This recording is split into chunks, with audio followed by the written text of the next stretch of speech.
우리 모두는 신실한 좋은 친구를 갖기를 원하나 좋은 친구를 찾는 것은 그리 쉬운 일이 아니라고 하는 것 우리 모두가 다 동의할 줄로 압니다.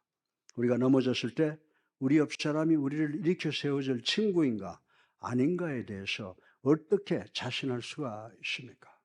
그러나 오늘 우리는 바울 선생을 우리의 삶의 모델로 생각을 해 보겠습니다.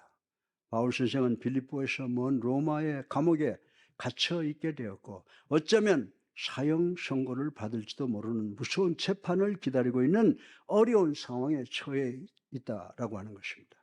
그럼에도 불구하고 빌립보 2장에 보면 바울은 선생을 사랑하고 지지하고 신실하고 의리가 있는 친구이고 함께 싸울 수 있는 수많은 친구들에게 둘러싸여 있다고 기록하고 있는 것을 우리는 읽어볼 수가 있습니다.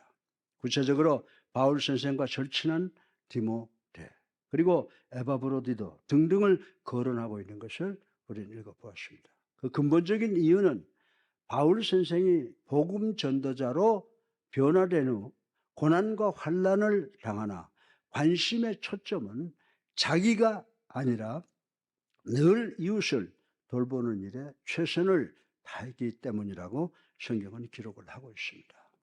그러면 오늘 설교 본론의 첫째로 바울 선생은 고난을 당할 때 자신이 아닌 다른 사람들의 안위에 대하여 순수한 관심을 개발했음을 생각을 해 보겠습니다. 우리 다 같이 빌립보서 2장 19절을 한번 읽어보겠습니다. 시작. 내가 디모데를 속히 너희에게 보내기로 주 안에서 바람은 너희 사정을 앞으로 안위를 받으려 함이니라. 아멘. 당시에 많은 사람들은요, 바울 선생은 지적이고 매사에 고압적인 분, 그리고 아주 근엄한 분으로 편견을 갖고 있었으나 이 말씀을 읽어보면 바울 선생은 사실 사랑이 많고 형제들에게 관심과 이해를 많이 가진 온유한 분임이라고 하는 사실을 우리는 알 수가 있습니다.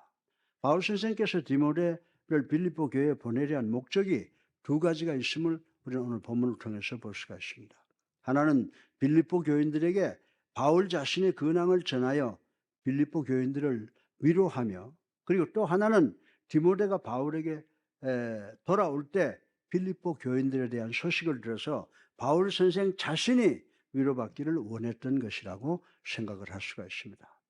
바울 선생은 난 여기서 디모데를 필요로 하기 때문에 너희들에게 보낼 수가 없어 라고 하시지 않으셨습니다. 디모데가 너에게 가서 내 형편을 전할 테니 나를 위해서 기도해주고 또 헌금도 보내주기를 바란다 라고 부탁을 했다라고 하는 것입니다. 너희들이 바울 선생은 나는 빨리 너희들의 소식을 듣고 싶다. 너희들이 잘하고 있다는 소식만큼 나를 기쁘게 하는 소식은 없다. 이런 마음을 가졌다라고 하는 것입니다.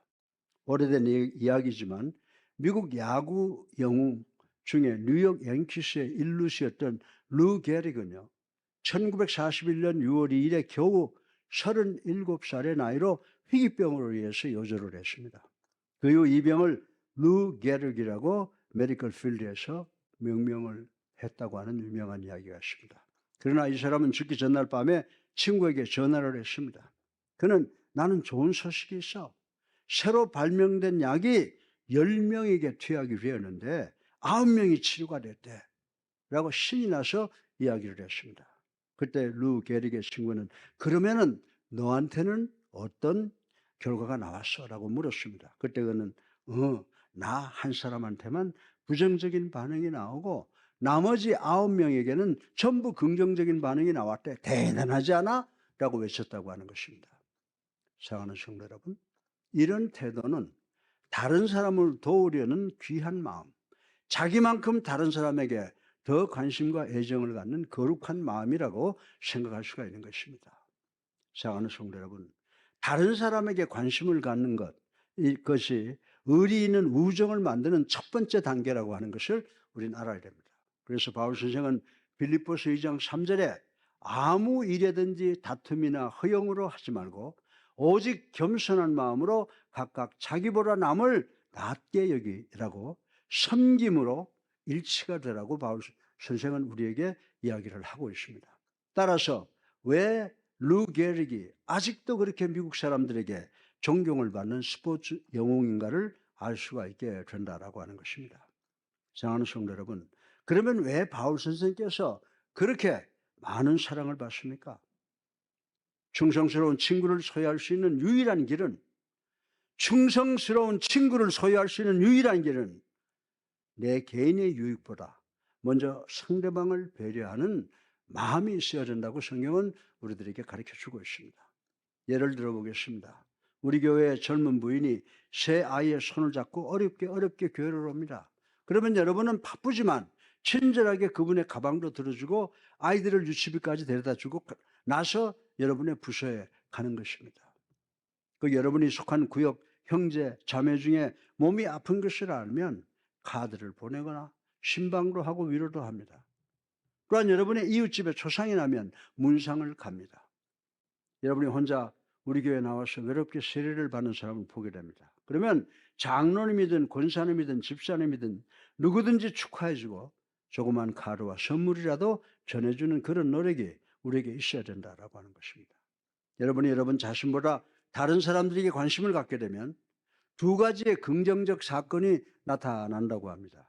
먼저 여러분은 다른 사람들에게 관심을 갖는 동안 여러분의 관심이 다양해지므로 여러분이 느끼는 여러분의 고민도 아픔도 느슨해진다라고 하는 것입니다. 우리나라 강원도 어느 산골 마을에 눈이 산더미처럼 쌓여 운신할 수가 없을 정도가 되었는데 마을 스피커를 통하여 긴급 도움의 호소가 울려 나왔습니다. 우리 동네에 급한 수혈을 받아야 살 수 있는 12살 먹은 어린 소녀가 있는데 차를 꼼짝할 수가 없어서 도에서 헬리콥터를 보내게 되었는데 헬리콥터 착륙 장소가 없습니다. 그러나 마을 공회당 앞에 공터에 눈을 치우면 헬리콥터가 착륙할 수 있어서 이 소녀의 생명을 구할 수가 있습니다. 아니면 이 소녀가 죽게 됩니다. 라고 도움을 호소하는 방송이 흘러나왔습니다. 그 순간 마을 사람들 200여 명이 이 방송을 듣고 공회 앞에 나와서 눈을 치우게 되어 45분 후에 헬리콥터가 착륙장을 마련하고 헬리콥터는 위급한 소녀를 데리고 도립병원으로 떠났습니다. 그러나 그곳에 모였던 모든 사람들은 자기 집 앞에 눈을 치워야 되는 문제를 다 갖고 있었으나 적어도 2시간 동안은 자기들의 문제 때문에 고민하지 않았습니다. 왜냐하면 마을 전체의 큰 문제에 관심을 갖고 있었기 때문이라고 생각할 수가 있습니다. 이사야서 58장 10절로 11절에 보면요, 세상의 샘물은 마르지만 하나님께서 예비하신 샘물은 마르지 않는 것처럼 우리를 향한 하나님의 축복이 항상 풍성한 것이다 라고 이사야 선지자는 말을 했습니다. 그런데 하나님께서 예비하신 이 샘물의 의미는 바로 반석인데 이 반석은 예수 그리스도를 뜻하는 것이다 라고 하는 것입니다. 따라서 그리스도를 찾는 모든 성도는 이기적 생각을 버리고 남을 돕기 위한 관심을 가지시는 우리가 되기를 주님의 이름으로 축원합니다. 남을 돕는 것은 내가 남을 도우면 하나님께서 우리를 도우신다는 의미를 내포하고 있다고 하는 것을 우리는 알아야 됩니다. 그리고 여러분이 이웃을 도우면 여러분도 도움을 받게 될 것입니다. 남에게 도움을 준다라고 하는 것은 상호 보완적이다라고 말씀을 드릴 수가 있습니다. 어떤 사람이 병상에 있는데 많은 카드와 꽃을 받고 방문객을 맞이합니다. 사랑하는 성도 여러분, 그런데 이런 상황이 그냥 되는 것입니까? 그냥 되는 것이 아닙니다. 이분은 몸이 건강할 때 아픈 사람들을 정성을 다하여 돌보았기 때문에 이분은 과거에 베푼 헌신적 사랑의 보응을 받는 것이라고 하는 사실을 우리는 모두 깨달아야 된다라고 하는 것입니다. 잠언 17장 17절에 뭐라고 말씀했습니까? 친구는 사랑이 끊어지지 아니하고 형제는 위급한 때를 위하여 낳느니라. 아멘. 이 말씀의 의미는 우리 믿는 형제들에게는 형제가 어려울 때 서로 도와줘야 될 특별한 의무가 있다는 것을 하나님의 말씀이 우리에게 지금 지적을 하고 있는 것이다라고 하는 것입니다. 여러분이 현재 당하고 있는 문제가 무엇입니까? 여러분의 문제를 해결하시기를 원하십니까? 그러면 다른 형제 자매의 문제에 대한 순수한 관심을 개발하셔야 된다라고 하는 것입니다. 여러분이 어려운 상황에 있을 때 그들이 여러분을 돕게 되도록 하나님께서 역사하시는 줄로 믿으시기를 주님의 이름으로 축원합니다. 둘째로 바울 선생은 고난당할 때 오히려 다른 사람들을 위로하고 격려하는 신실한 태도를 보여주었다고 하는데, 이런 태도를 한번 생각해 보겠습니다. 우리 다 같이 빌립보서 2장 20절을 읽어보겠습니다. 시작. 이는 뜻을 같이하여 너희 사정을 진실히 생각할 자가 이밖에 내게 없음이라. 아멘. 바울 선생은 디모데가 어릴 때 그리스도 안에서 만났다고 하는 것입니다. 디모데는 바울 선생 문화생으로 공부를 했고, 사역할 때는 도우미가 되었고, 여행할 때는 친구가 되었다고 합니다. 그러나 지금 디모데는 제자가 아니라 바울에게 도우미, 그리고 어려운 사역에 함께하는 바울 선생의 동지와 가까운 신실한 친구가 되었다고 본문을 통해서 설명을 하고 있습니다. 이들의 관계는 마치 구약의 다윗과 요나단과 같은 관계라고 하는 것입니다. 요나단은 다윗을 자기같이 사랑했다라고 하는 말씀이 기록되어 있습니다. 척 스웬들 목사님은 이 두 사람은 서로 같은 영이 자연스럽게 본물 터져 나오듯이 나왔다라고 이렇게 말을 하고 있습니다. 여러분들이 이 같은 영을 가진 친구를 만난다는 것은 쉬운 일이 아니라고 하는 것입니다. 어쩌면 여러분은 아는 사람과 친구는 많이 있을 줄로 압니다. 그러나 같은 영을 가진 친구는 한둘 있을까 말까 합니다. 만약 여러분에게 이런 친구가 한둘이라도 있다면 여러분은 행복하고 축복받은 사람들입니다. 그러나 여러분 모두에게 같은 영을 가진 친구가 있는데 그 관계는 남편과 아내, 아내와 남편일 것이라고 생각할 수가 있습니다. 만약에 여러분이 같은 영을 가진 남편과 아내를 갖고 있지 못하다면 여러분은 참으로 불행한 사람들이라고 말씀을 드릴 수가 있습니다. 여러분들이 부부들끼리 같은 영을 가지려고 노력한다고 되는 것이 아닙니다. 이는 오직 두 사람 속에 성령의 충만함으로만 같은 영을 자연스럽게 소유할 수 있다는 사실을 우리는 알아야 된다라고 하는 것입니다. 두 사람이 동시에 하나가 되는 느낌을 갖게 되는 것입니다. 만약에 어떤 사람이 여러분의 머릿속을 환히 들여보고 있다고 하는 것을 안다고 하면 섬찟한 마음이 들 것입니다. 그러나 여러분이 행복한 부부로 산다면 서로 같은 느낌을 느낍니다. 서로의 동기를 잃습니다. 여러분의 필요가 무엇인지 순간적으로 인식을 하게 됩니다. 부부끼리 서로의 사정을 일일이 설명하거나 변명할 필요가 없다는 겁니다. 서로 눈만 봐도 서로를 이해하게 되죠. 바울 선생이 디모데에게 바로 이런 느낌을 가지고 있었다는 것입니다. 바울 선생이 디모데를 만나면 스트레스가 해결이 되었습니다. 위로와 격려를 받았습니다. 바울 선생이 디모데에게 이런 마음을 갖게 된 것은 디모데가 제자로서뿐만이 아니라 동료로서, 친구로서 바울을 늘 격려했기 때문이라고 성경은 가르쳐주고 있습니다. 빌립보서 2장 20절로 22절에 보면 바울 선생은 젊은 디모데의 마음을 항상 고양시켰다고 했습니다. 바울 선생은 디모데를 가르쳐서 He is very special.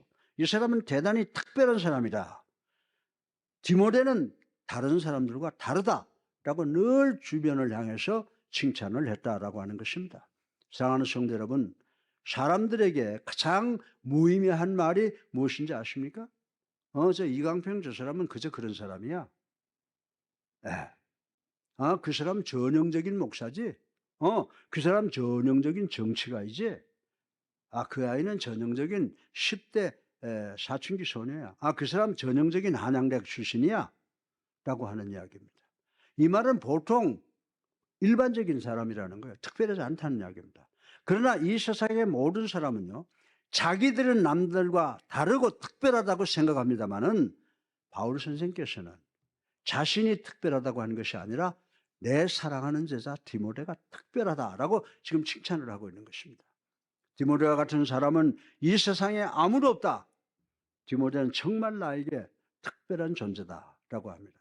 그는 절대로 이기적이 아니다. 믿을 수 있다. 디모데는 빌립보 교회 사정을 잘 알고 있어 자기의 유익보다는 빌립보 교회의 유익에 더 관심을 가졌으므로 디모데가 빌립보 교회에 가서 교회를 목양하면 대단히 잘할 것이다 라고 칭찬을 하고 있는 것입니다. 사실 바울 선생께서는 그 당시 요한 마가라는 동역자와 함께 일을 했으나 그는 순간에 바울을 배신하고 떠나버렸다고 하는 것 우리 성경을 통해서 잘 알고 있는 것입니다. 그러나 바울 선생은 디모데는 요한 마가와 다르다. 그는 자신의 신뢰성을 입증했다라고 했습니다. 그는 이제 더 이상 내 밑에 학생이 아닌 믿을 수 있는 헌신적 동료여 동지여 같은 지도자다. 그리고 디모데는 자기가 필요할 때만 찾아오는 것이 아니라 상대방이 도움이 필요할 때도 찾아오는 특별한 사람이다 라고 칭찬을 한 것입니다. 사랑하는 성도 여러분, 여러분은 신실한 친구가 있습니까? 여러분 기뻐하는 자와 함께 기뻐하고 우는 자와 함께 우십니까? 우리 히브리서 3장 13절 한번 다 같이 읽어보겠습니다. 시작. 오늘이라 매일 피차 권면하여 너희 중에 누구든지 죄의 유혹으로 완고하게 되지 않도록 하라. 아멘. 이 말씀의 의미는 세상이 더 세속화되면 될수록 우리 성도들은 이웃에게 경건한 삶을 이루도록 권면해야 한다라고 하는 것입니다. 우리 성도들이 이 교제를 통하여 믿음의 공동체를 이루고 그 협력으로 인해 죄와 이단에 대한 방어 능력을 비축해야 됨을 명심하시기를 주님의 이름으로 축원합니다. 셋째로 마지막으로 바울 선생은 고난당할 때 이기적인 생각과 행동을 절제 자제했다라고 하는 것을 생각해 볼 수가 있습니다. 우리 다 같이 빌립보서 2장 25절을 읽어보겠습니다. 시작. 그러나 에바브로디도를 너희에게 보내는 것이 필요한 줄로 생각하노니 그는 나의 형제여 함께 수고하고 함께 군사된 자요 너희 사자로 내가 쓸 것을 돕는 자라. 아멘. 이 말씀은요 참 우리 읽기에 너무 감동적인 말씀입니다. 이 본문의 에바브로디도는 사도 바울이 로마 감옥에 갇혀 고생하고 있을 때 빌립보 교회가 바울 선생을 위해서 수발하라고 보낸 도움이었습니다. 그런데 에바브로디도가 로마에 도착할 때부터 큰 병을 앓았던 것 같은데 곧 완쾌는 되었지만은 그의 와병 소식이 빌립보에까지 전해졌습니다. 그래서 에바브로디도는 고향에 가서 자기를 위하여 걱정하는 친구들을 안심을 시켜야 되겠다라고 염려를 했습니다. 결국 그는 고향 친구들에게 돌아가서 자기가 괜찮다는 것을 알려주고 싶었다라고 하는 것입니다. 그러나 동시에 바울 선생을 섭섭하게 하기는 원치를 않았습니다. 우리나라 어느 좋은 장로교회 어느 선교사가 가족과 우크라이나의 가장 위험한 곳으로 선교를 떠났습니다. 그런데 무장 강도가 러시아 강도가 이 선교사님의 아파트에 들어와서 이 선교사님의 특별을 완전히 아주 가루가 되도록 깨뜨려버렸습니다. 이 수술을 위해서 선교사님은 아이슬란드로 항공으로 수송이 되었습니다. 아이슬란드 병원에서 침대에 누워있는 이 선교사님의 가장 큰 걱정은 지금 우크라이나에 남겨놓고 온 아내와 어린 딸, 국민학교도 채 졸업하지 않은 어린 딸의 안전과 교육 문제였습니다. 그래서 이 목사님은 기도했습니다. 그리고 딸이 성장할 때까지는 한국에서 사역을 하고 다음에 선교를 나와야 되겠다라고 결심을 하고 한국으로 되돌아갈 것을 생각을 하게 되었습니다.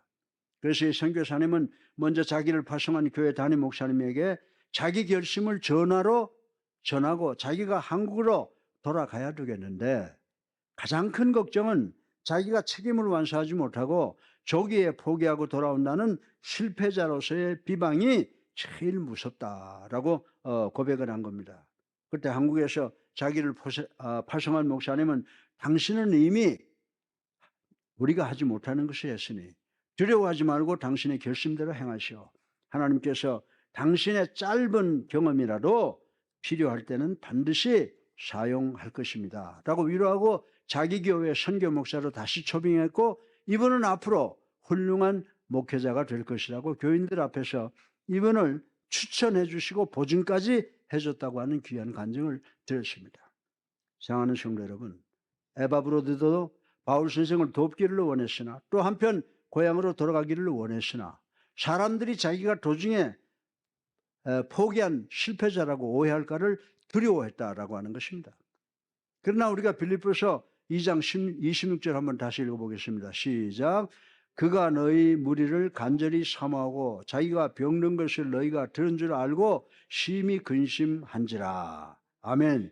여기서 사도 바울은요, 자기를 버리고 떠나려고 하는 에바브로들을 변명해주고 있는 것을 볼 수가 있습니다. 사랑하는 성도 여러분, 여기에 사람을 돌보는 또 하나의 중요한 특성이 있다고 하는 것을 우리는 알아야 돼요. 근데 그건 뭐냐? 친구들끼리 자유를 주는 것이라고 생각해 볼 수가 있습니다. 우리 모든 옆에 있는 친구에게 자유를 주어야 한다는 것입니다. 바울 선생은 에바브로디도에게 내가 나를 돕기 위해서 왔는데 얼마가 되었다고 벌써 돌아가려고 하느냐? 야, 디모데도 가버리고 또 내가 떠나면 나 혼자 있잖아. 내가 로마 군병들에게 복음을 전해야 되고 또 쓰던 옥중 서신도 마쳐야 하는데 너마저 가버리면 나는 도대체 어쩌라는 것이야? 라고 야단칠 수가 있었다라고 하는 것입니다. 그러나 이러한 상황 속에서도 바울은 에바브로디도의 기환을 오히려 위로하고 변명해주고 축복해 주었다고 하는 것입니다. 그리고 빌립보에 있는 너희들은 에바브로디도를 더 존경해야 된다라고 격려했다라고 하는 것입니다. 사랑하는 여러분, 이런 태도를 통해서 바울 선생 주변에 왜 그렇게 많은 동역자들이 있었는가를 알게 됩니다. 그는 자기 자신의 권위를 지킬 줄 알면서 동시에 친구도 사귈 줄 아는 그런 사람이었다라고 하는 것입니다. 근데 바울의 스토리는 해피엔딩이 아닙니다. 몇 년 후에 사도 바울은 감옥에 다시 갇히게 됩니다. 그리고 어떻게 됐죠? 로마 광장에서 참수를 당합니다. 이는 바로 예수님께서 친구의 배반을 당해서 홀로 계시다가 십자가에 달리는 경우와 같은 것이라고 생각해 볼 수가 있습니다. 바울 선생은 디모데 4장 17절에 보면 바울이 1차 재판을 받을 때 그 옆에 아무도 없었다는 것을 알게 됩니다. 이 말씀은 여러분이 위급할 때 여러분은 많은 인간 친구보다는 한 분, 하나님 한 분을 친구로 사귀어야 된다고 하는 귀중한 교훈을 이 시간 얻는 여러분 되시기를 주님의 이름으로 축원합니다. 네. 여러분의 친구들은 급하면 여러분을 떠나기 마련입니다. 사람들은 여러분을 실망시킵니다. 더욱이 사람들은 죽어서 여러분을 떠나기 마련이라고 하는 것입니다. 그러나 이 세상에 여러분을 떠나지도 버리지도 않는 친구 한 분이 계십니다. 그분이 바로 예수 그리스도이심을 믿는 우리 예수사랑교회 성도님들 되시기를 주님의 이름으로 축원합니다. 잠언 18장 24절에 진정한 친구는 수가 아니라고 그랬어요. 진정한 친구는 여러분이 어려울 때 친형제보다 더 위로와 더 도움이 되는 사람이다 라고 성경이 우리들에게 가르쳐주고 있습니다. 지금 이 순간 우리의 영원한 친구이신 예수 그리스도께서 넘어져 있는 우리를 세우시기 위해서 갈보리 언덕 십자가에 못 박혀 돌아가셨습니다. 그리고 부활하셔서 여러분과 나 우리를 향해서 당신의 피 묻은 손을 내밀고 계신다는 사실을 인식하시는 우리가 되기를 주님의 이름으로 축원합니다.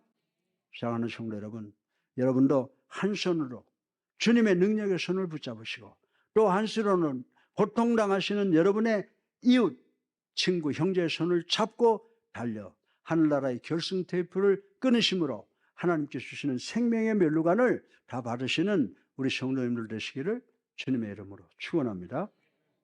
결론입니다. 바울 선생은 로마 감옥에서 두렵고 갑갑한 시간을 보내고 있었습니다. 그러나 바울 선생은 믿음의 확신으로 그 어려움과 두려움을 이겼었습니다. 거기에 주님이 자신과 함께 계신다는 믿음이 크게 작용했지만 디모데와 에바브로디도와 같은 동역자들의 도움을 바울도 크게 받았다는 것을 우리는 알아야 됩니다. 사랑하는 성도 여러분, 우리가 이 세상을 살다 보면요, 개인과 직장과 사업과 교회 문제와 위기가 닥칠 때가 종종 있습니다.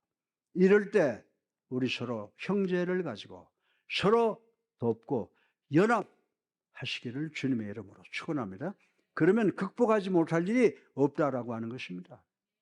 바울과 같이 불행당한 이웃을 위로해주고 에바브로데처럼 교회를 사랑하십시다. 또 디모데처럼 목회자와 더불어 수고하십시다. 그렇게 하면 이 세상이 무섭고 힘들지만 그 어떤 문제를 만나도 능히 극복하고 부흥하고 발전하여 은혜가 넘치는 우리 성도가 교회가 될 것을 믿는 우리가 되기를 주님의 이름으로 축원합니다. 우리 모두 이웃을 돌보는 성도가 되어서 우리 하나님께서 기뻐하시고 우리 하나님께 영광 돌리는 우리 예수님께 성도님들 되시기를 주님의 이름으로 축원합니다.